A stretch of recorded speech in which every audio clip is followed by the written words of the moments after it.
Hello everyone, good morning, नमस्ते, ओम नमः शिवाय। और आप सभी को मेरी तरफ से हैप्पी मकर संक्रांति। और मेरा तो दही चूड़ा खा के कंप्लीट हो गया है, पता नहीं आप लोगों ने खाया है कि नहीं। फिर भी मेरी तरफ से सबको हैप्पी मकर संक्रांति। और आज ये मेरा तीसरा वीडियो है। जैसा कि प्रीवियस वीडियो में मैंने बताया था कि मेरा डिलीवरी जो हुआ था वो सी सेक्शन हुआ था, तो और बताया था कैसे कैसे क्या प्रोसेस हुआ था। और तो आज की वीडियो में हम बताने वाले हैं कि सी सेक्शन में कितना खर्च आया था मेरा। हो सकता है ये जो अलग अलग जगह में रहते हैं लोग, उनका अलग अलग खर्चा, क्योंकि वो मतलब रहता है कि जैसे कि आप हॉस्पिटल में जा रहे हैं, नर्सिंग होम है या मैटरनिटी केयर है, या किस टाइप का आप रूम ले रहे हैं, कितना महंगा रूम ले रहे हैं, सस्ता रूम ले रहे हैं, ये वो वेरी करता है। तो मेरा कितना सी सेक्शन में खर्च हुआ वो हम आपको आज इस वीडियो में बताएंगे कि टोटल बेबी का, जैसे बेबी को देखने के लिए भी डॉक्टर आते हैं कि बेबी ठीक है कि नहीं, बेबी को कोई प्रॉब्लम तो नहीं है, उसका भी चार्जेस, प्लस जो मेरे पे खर्च हुआ from first month of pregnancy, जो खर्च हुआ है वो हम आपको यहाँ पे बताएंगे इस वीडियो में कि इतना डॉक्टर का फीस रहा है, इतना अल्ट्रासाउंड में लगा है, इतना मेडिसिन में लगा है, और जो भी है फाइनल एंड तक की फाइनल डिलीवरी तक कि कितना खर्च बैठा है सी सेक्शन में। नॉर्मल डिलीवरी में खर्च कम आता है सी सेक्शन के कंपैरिजन में, सी सेक्शन में खर्च ज़्यादा आता है। किसी भी आप हॉस्पिटल में नहीं तो नॉर्मल डिलीवरी का खर्च कम है, और सी सेक्शन जब भी जाते हैं तो उसका खर्च ज़्यादा पड़ता ही है आपको। तो जिस डॉक्टर को हम दिखाए थे वो लेडी डॉक्टर थी, और मेरा प्रेफरेंस था कि हम लेडी डॉक्टर को ही दिखाएं ताकि हम ज़्यादा कंफर्टेबल रहेंगे उनके साथ। और एक होता है कि हम मेल डॉक्टर के पास यहाँ थोड़ा हेजिटेशन रहता है मन में, तो हम जहाँ पर रहते हैं मतलब ससुराल में, मेरा डिलीवरी ससुराल में ही हुआ है। अभी फ़िलहाल हम अपने मायके में रह रहे हैं,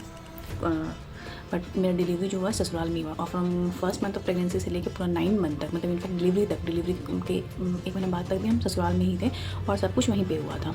तो मेरा जो वहाँ पे थी वो लेडी डॉक्टर थी, डॉक्टर बहुत ही अच्छी है वहाँ पे। तो उनका जो फ़ीस है, डॉक्टर का फ़ीस था पर विजिट 500 रुपीज़। तो आप जितने बार भी विजिट कीजिए 500 आपको उनको देना है। हाँ, अगर मान लीजिए कि आज की डेट में आप डॉक्टर को दिखाते हैं तो 500 दिए, फिर अगर 15 डेज़ विदिन 15 डेज़ आपको कोई प्रॉब्लम हो रहा है, किसी भी तरह कुछ पेन हो रहा है, वॉमिटिंग हो रहा है, जो भी कुछ अगर प्रॉब्लम होता है बीच में, जैसा होता है प्रेगनेंसी में होता है, कभी वॉमिटिंग होने लगेगा, कभी बैक पेन होगा, कभी पैर में सूजन हो जाएगा, तो इसीलिए उस बीच में अगर विदिन 15 डेज़ आप जाएंगे डॉक्टर के पास तो डॉक्टर वो फीस दोबारा नहीं लेती थी। एक जैसे विदिन 15 डेज़, आज का डेट जो है उससे 15 डेज़ के अंदर आप दोबारा विजिट करती हैं तो फिर वहाँ पे नहीं लगता है कोई भी फीस। बट ऐसा अगर आफ्टर 15 डेज़ जाने के बाद वो 500 उनका चार्ज डॉक्टर का फ़ीस था हर विजिट पे।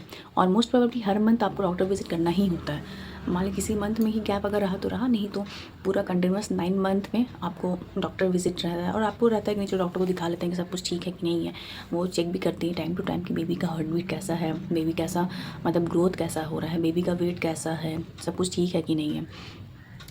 तो बेबी डॉक्टर का फ़ीस आपका 500 है, प्लस अल्ट्रासाउंड का भी जो अमाउंट है वो वैरी करता है। जैसे आप फर्स्ट मंथ में कराएं तो उसमें मेरा 1200 लगा, फिर आपका और एक बार स्कैन हुआ था तो उसमें 1800। तो वो भी जगह पे आपका डिपेंड करता है कि किस टाइप का स्कैन आप करवा रहे हैं। हम थर्ड मंथ का जो स्कैन होता है वो थोड़ा मतलब डीप स्कैन होता है, तो उसका अमाउंट ज़्यादा लगता है। आई थिंक वो 2500 है या समथिंग ऐसे, वो मेरे को देखना पड़ेगा, बट इसी रेंज में रहता है। 2000 से लेकर 2500 तक का वो लगता है आपका स्कैनिंग में। और 4D स्कैन कराएंगे तो फिर आपका और ज़्यादा लगता है उसमें। तो 4D स्कैन से डॉक्टर रिकमेंड नहीं करते, बट बहुत लोग प्रेफर करते हैं कि हमको देखना है 4D में, ताकि वो बेबी का जो फीचर्स वगैरह है फीस से बहुत सिमिलर होता है। बट हम एक बार भी 4D स्कैन नहीं करवाए थे, क्योंकि डॉक्टर बोली भी नहीं और उनको पता भी नहीं था उस टाइम पे। उसके बाद पता चला कि नहीं 4D स्कैन भी होता है, आप 4D स्कैन भी कराते हैं तो उसमें बहुत क्लियर पिक्चर आता है बेबी का, बट मेरे को इतना पता नहीं था उस टाइम पे। तो इसीलिए मेरा नॉर्मल जो स्कैन होता है जो डॉक्टर लिखती थी वो हम लोग करवाते थे जाके। तो स्कैन में आप मान के चलिए कि आपका उसमें मान लीजिए कभी 1800 लगेगा, कभी 1200 लगेगा, कभी 800 भी लगेगा। तो ये वैरी करता है कि किस टाइप का स्कैन आपका हो रहा है। और मैं जैसे कि प्रेगनेंसी के टाइम पे डॉक्टर आपको आयरन भी देते हैं, कैल्शियम की दवाई देते हैं, और जैसे मेरा आयरन चल रहा था, कैल्शियम भी दी थी डॉक्टर, और प्रोटीन पाउडर दी थी, जो वो बताया था उन्होंने कि दूध में मिला के आपको पीना है। तो ज़्यादा मेडिसिन उन्होंने नहीं दिया था कि इतना इनफ। और उन्होंने बोला था कि डाइट अच्छा रखने के लिए जितना बच्चा खाएंगे उतना अच्छा बेबी का हेल्थ रहेगा, बेबी उतना अच्छे से डेवलप करेगा। तो जो आयरन टैबलेट्स के जो दाम है वो लगता है आपका आयरन, कैल्शियम और प्रोटीन पाउडर, ये आपको 3 चीज़ जो हम खा रहे थे वो आप मतलब सबका लगता है। तो वो एक खर्च आपका अलग से है कि मेडिसिन आपको डेली लेना है जो डॉक्टर प्रेस्क्राइब कर रहे हैं। अब हो सकता है कि अलग अलग डॉक्टर अलग अलग कुछ एक्स्ट्रा भी देते हों दवा, मतलब मल्टीविटामिन वगैरह या फिर और भी चीज़। बट मेरा जो चल रहा था वो आयरन टैबलेट था, कैल्शियम टैबलेट था, प्लस मल्टीविटामिन का एक सिरप दी थी, बट वो रेगुलर नहीं, सिर्फ 2 या 3 महीना ही वो पिए थे हम, ज़्यादा नहीं। और प्रोटीन पाउडर उन्होंने रेगुलर बोला था कि प्रोटीन पाउडर नहीं, तो आजकल क्या है कि प्रोटीन पाउडर की जगह में प्रोटीन का बिस्किट भी आ गया है। बहुत लोग को प्रोटीन पाउडर का टेस्ट नहीं पसंद पसंद है तो प्रोटीन बिस्किट भी देते हैं। तो उन्होंने ऑप्शन बताया था कि आप प्रोटीन पाउडर भी ले सकते हैं या प्रोटीन का जो बिस्किट होता है, आप ऑफिस में बैठे बैठे 2 बिस्किट खा लीजिए तो उतना क्वांटिटी ऑफ प्रोटीन आपके बॉडी में आपको मिल जाता है। तो वो दोनों ऑप्शन भी रहता है आपके पास कि आप कौन सा यूज़ कर रहे हैं, प्रोटीन पाउडर यूज़ कर रहे हैं या फिर प्रोटीन का बिस्किट ले रहे हैं। प्लस जब ये तो नॉर्मल जो आपका बता दिया आपको क्या लगता है। जब जैसे फाइनल डे में आप एडमिट हो रहे हैं जैसे हॉस्पिटल में, तो उस दिन है कि आपको वो बताएंगे कौन सा रूम आपको लेना है। जैसे जिस हॉस्पिटल में हम एडमिट हुए थे वो उतना बड़ा भी हॉस्पिटल नहीं था और ज़्यादा छोटा हॉस्पिटल भी नहीं था, वो प्राइवेट ही है था बट ना ज़्यादा बड़ा ना ज़्यादा छोटा। तो उनका रूम अच्छा था मतलब, तो वो पता नहीं शायद 3,000 या 3,500 पर डे का था वो रूम का चार्जेस। एग्जैक्टली नहीं पता बट यही रेंज में था वो रूम का चार्जेस कि पर डे आपका शायद 3,000 या 4,000 ऐसे ही था। और तो उससे अच्छा था, 2 बेड था 2 लोगों का। मेरे पास फ़ोटो नहीं है तो फ़ोटो हम शेयर करते, मतलब उस टाइम पे फ़ोटो खींचे कुछ बना नहीं कि फ़ोटो हम लिए रूम का, बट 2 बेड था। एक तो पेशेंट का बेड प्लस उसके साइड में एक था कि जो उनके साथ रहेंगे उनके लिए बेड था, प्लस एक सोफ़ा उन्होंने दिया था और प्लस अलमीरा भी था कि अलमीरा में आप अपना सारा कुछ बिलोंगिंग्स रख सकते हैं। और ऐसे एक छोटा सा ड्रॉर टाइप का था, वहाँ पे बॉटल वॉटल बेबी के लिए वो सब था। हाँ बेबी का उसमें वो झूला नहीं था। बहुत सारे हॉस्पिटल में देखे कि बेबी के लिए झूला भी वो लोग प्रोवाइड करते हैं ताकि बेबी उसमें अच्छे से सो सके, बट 1-2 दिन के बच्चे को आप क्या ही झूला में रखेंगे, लगता है नहीं मेरे पास है, या फिर जो साथ में रहते हैं वो अपने गोदी में ही रखते हैं बेबी को। तो ये चीज़ है, बट बहुत सारे हॉस्पिटल में झूला भी देते हैं, बट मेरी बेबी है वो जो मतलब वो उस हॉस्पिटल में झूला का फैसिलिटी नहीं था कि बच्चे के लिए झूला है, आपको अपने पास रखना अपने बेड पे, या फिर जो सो रही हैं वो अपने आपके साथ जो है वो उनके साथ बेबी को रखना है। और मेरा जो टोटल जैसे कि सारा कुछ ऑपरेशन चार्जेस वगैरह होता है जैसे कि सलाइन इंजेक्शन वगैरह, तो वो आई थिंक 35,000 प्लस लगा था।